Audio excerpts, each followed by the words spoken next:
Hi, my name is Satvik Chandrasekharan. My student number is 4003969973. The date today is April 26th. The time is 1:13 p.m. Thank you to Dr. Hadara for giving me this extension. So this is project 3, where we have been tasked to design a voltage buffer amplifier circuit with a gain of about 1. So why would we need this type of buffer circuit? Well, signals that we transmit between different devices for input and output, they can't always just be transmitted with a simple wire, because different devices have different input and output impedances, capacitive loads, different current driving conditions, etc. So designing these types of amplifier buffer circuits to keep signal integrity and meet certain current driving, power driving, and applications depending on the device. Studying these type of things are very important. So I've done my best to design a good quality amplifying voltage buffer circuit today. I've used a 2N3904 BJT. This is one of 2 BJTs in our kit.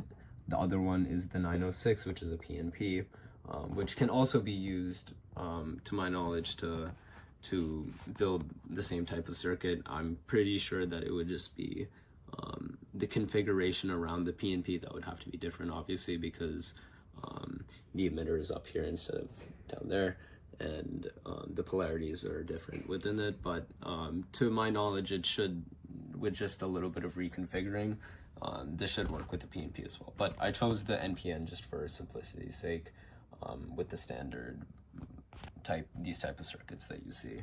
So other reasons that you would choose the BJT over the MOSFET. So for the voltage buffer circuit, you need a high Rin gain. Sorry, you need a high input resistance, input impedance. So the BJT does have a very high input impedance. Not to say that the MOSFET doesn't. The MOSFET also has a very high input impedance. It really just depends on the specific device that you're using. But yeah, the BJT does have a high input impedance, and the BJT's operating condition for forward active is that the base emitter voltage difference across these two terminals needs to be about 0.7, and this is less dependent on load than MOSFET. And the MOSFET, it also depends on the voltage across these two terminals, but it also it's not 0.7. It's in comparison to a V threshold that has been set by the device, which is usually typically higher than 0.7 a little bit. And there's also the condition up here, like between these two terminals, that would exist for a MOSFET. So gate and source, and then gate and it would be gate and source, and then drain and source voltage. So just overall, the BJT is a little bit easier to keep bias stability around the DC bias point, so it's a bit easier to work with. And then there's also other parameters relating to thermal stability, linearity, and the fact that the BJT is a current-driven device and responds fast. And just typically BJTs are in general just used more in signal integrity applications such as audio, whereas MOSFETs are just used more typically in analog IC circuits and digital applications. In terms of possible calculations used, let's talk about the topology now. So the common drain, common collector topologies, obviously I'll be using common collector because I'm using BJT. These are specifically designed, like the gain is notably known to be about 1 for these, depending on the parameters. But like the common emitter, the common source / common emitter are also doable, but these are just way easier, because as we can see that it's basically RS, the R source. If no source resistance exists, then it will be the gain will be very close to 1. And but we will be working with the source resistance, so we're gonna have to work to make our in impedance value very high. Same with the value of this GMRL. But yeah, the common collector, we can also see that naturally just the way that it's configured, that the DC bias point exists here, and then the output going to RL. A capacitor in series with this RL will be able to block out the DC, any DC effect of the bias point on the output signal. You can see that that's not really what the common base configuration allows us to do easily. And then the common emitter kind of has a configuration that is doable, but just based on this, like, it is harder to make the gain 1. So the common collector is definitely the best option. It has a low output impedance, which is good for driving capacitive loads. It has a solid current gain, which is also important for driving capacitive loads. So overall, we want to use the common collector, which I have done here. So we can see that the input is going to the source resistance. We have the capacitor here. This is our DC bias point right here, where a -5 and +5 voltage supplies are available on the top and the bottom. We have R1 and R2 in parallel here, so our input impedance is going to be very high, and our DC bias point is going to be stable. And we have output going through the emitter here, with this capacitor, and this is RL right here. And we can see that the collector is directly connected to 5 volts up here, so this is our common line. So how was the transistor modeled in the simulation? Well, this transistor simply existed in the LT-Spice library, so that was convenient. Which settings we used? I used transient 10 milliseconds, so a transient analysis. There are like DC and AC sweep options available on LT-Spice, but they're not really needed in our case. Like, it's better to just kind of see if your transient options like work well, and then just build the circuit from there. And it doesn't really relate to the DC/AC isolated analysis that we would do in class. So we're gonna do transient simulations. So we can run a simulation here, and we can model the input voltage versus the output voltage.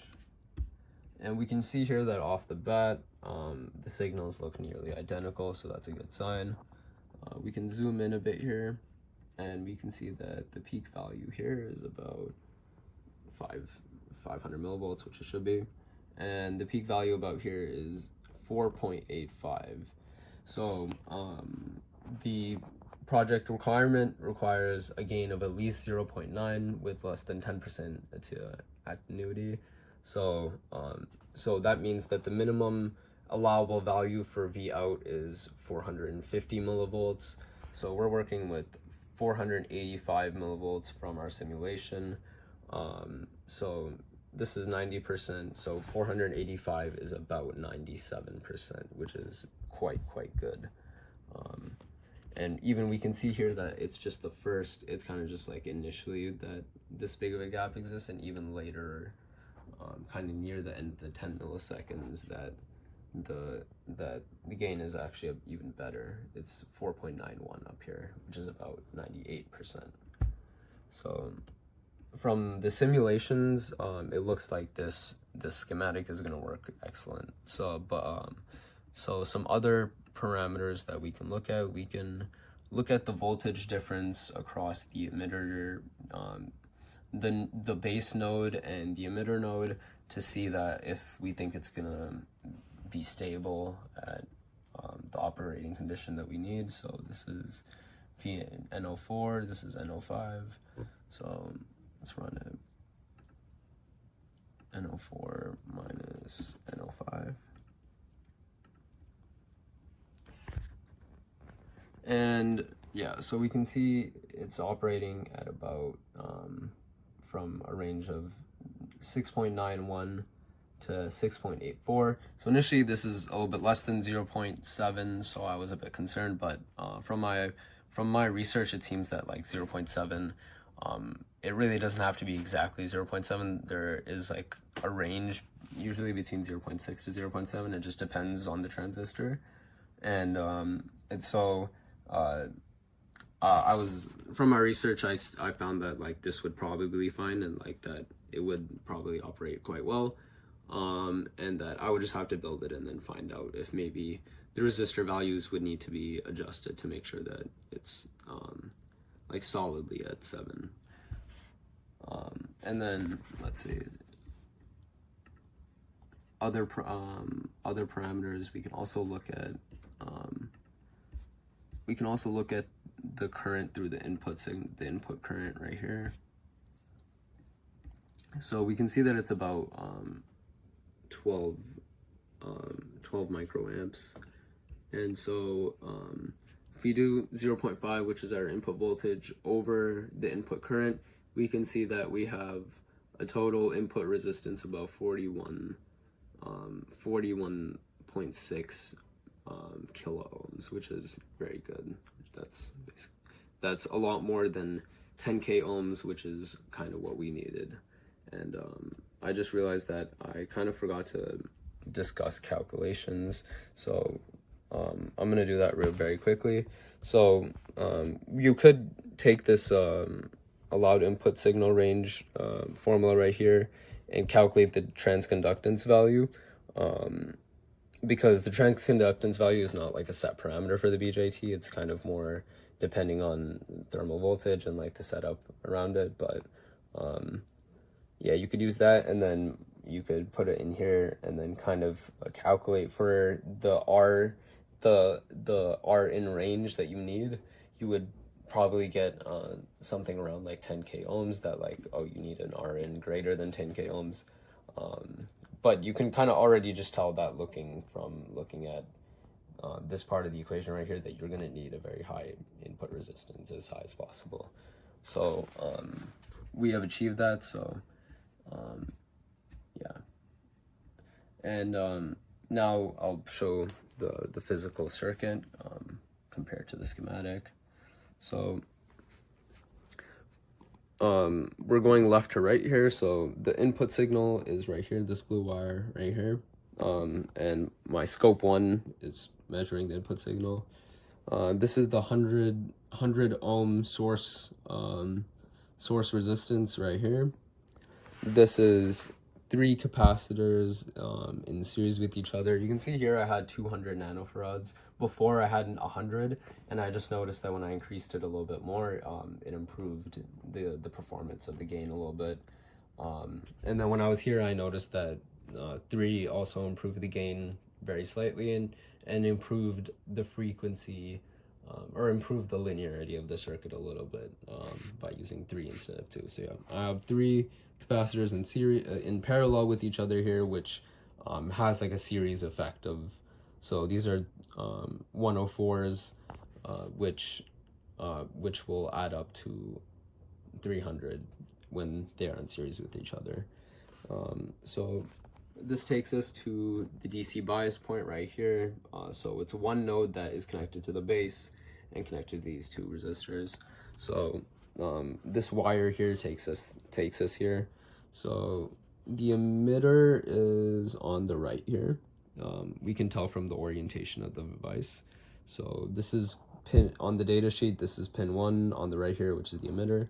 Then pin 2 is the base, and pin 3 is the collector. So so this wire right here goes to the base node. So the base node has 100k ohms going to -5 volts, which is the negative. So the -5 supply volts is down here. The positive 5 supply volts is up here and ground is right there. All our sources are internally grounded, so the only thing we need ground for is for our oscilloscopes. Yeah, so that's fine. So our base node, we have 100K going to the negative supply and 100K going to the positive supply, and then our collector, we have obviously no resistance. This is our common line right here. So our common line goes to positive 5 volts, and so that's our common. So that's our collector. That's our base, and then our emitter. So our emitter, obviously, we have 1,000 volts going to the negative 5 volts here. This is for purposes of stability of the DC bias point and current driving. So that's right there, that 1,000 ohm resistor, and then our emitter output goes here, where it goes through a capacitive load, and then our load resistor. And my second oscilloscope is measuring the output right here. Okay, wonderful. So now we can look at the results. So I have, you can start off with 1,000 hertz, but 500 millivolts amplitude. And looking at the scope, we have pretty much the result that we want. And we can see that C1, so the measurements used, we can measure the amplitude of both, these, of the input versus the output. Ignore this for now, I'll talk about it after, but if I take singles here, we can see 4.91, 92, 98, 97, 89, 90, 91, 91, 89. So the performance here is really good. We have about 490 on average over 500 as the gain. So very, very close to 1. So this is an excellent result. And we can also, go to higher frequencies and see if it still responds somewhat well. So let's go to 20K. Oh, by the way, I have my supplies running as well, obviously. Can run the scope, zoom in a bit.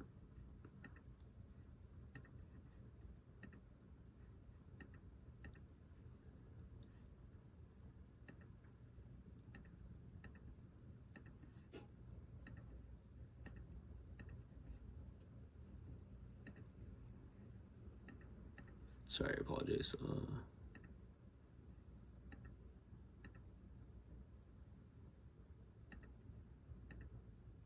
Okay, sorry. Sorry about that. So we have about, we can see C1 amplitude 0.5, which is what we need. And the amplitude, obviously, of the output, it's dropped a little bit. It's dropped from 0.98 to about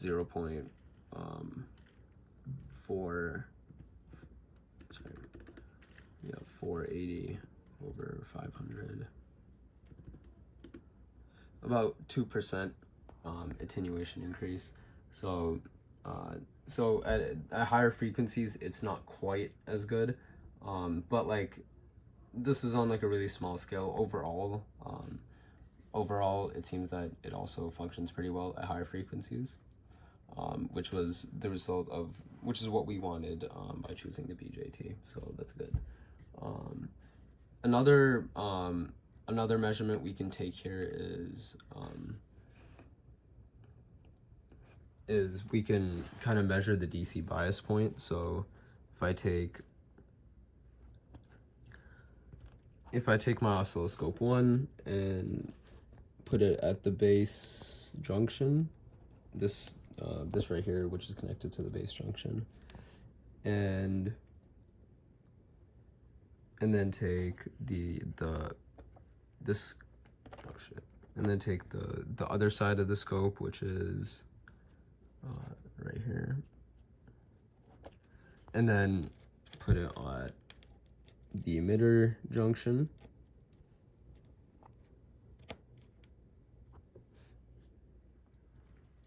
Then you can see that this difference is measured at about 0.69, at about 0.7, and obviously the device isn't forward active. That's why it's working. So, but we can see that the DC bias point is actually like very stable. It's like quite stable. So that's good. And so the final thing that I have to show is, so amplification for mid-band gain has been shown. Obviously it actually performed slightly better than the simulations, which is insane. And now we can take a look at linearity. Just need to put this other scope over here. Okay.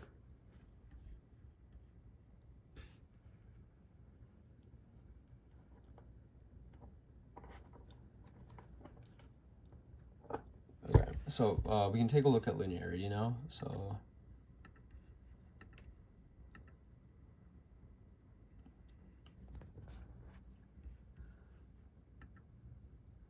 So this is this peak right here is at 20 kHz, and we can see overall that there is like there's quite good linearity. There's no like extreme random frequency points or components. It really just depends on the single that's taken. So it's not the best. It can possibly be improved. My guess is that it has something to do with the R3 in comparison to the RL over here, or maybe it has something to do with the capacitive, the values of the capacitors. I noticed that when I increased the capacitance value, it performed a little bit better, but we can see that that at 0.5 it is quite linear. In comparison to, let's say, if I increase the amplitude to 2 volts, and we can see there are a few more frequency components now. And then if I go back and increase this to 5 volts, for example, that there's like clearly like there's like very defined clear frequency components. But if I put it back to 500 millivolts, that it's not so bad. Or sorry, waved it on. Yeah. So that was project 3. Thank you very much.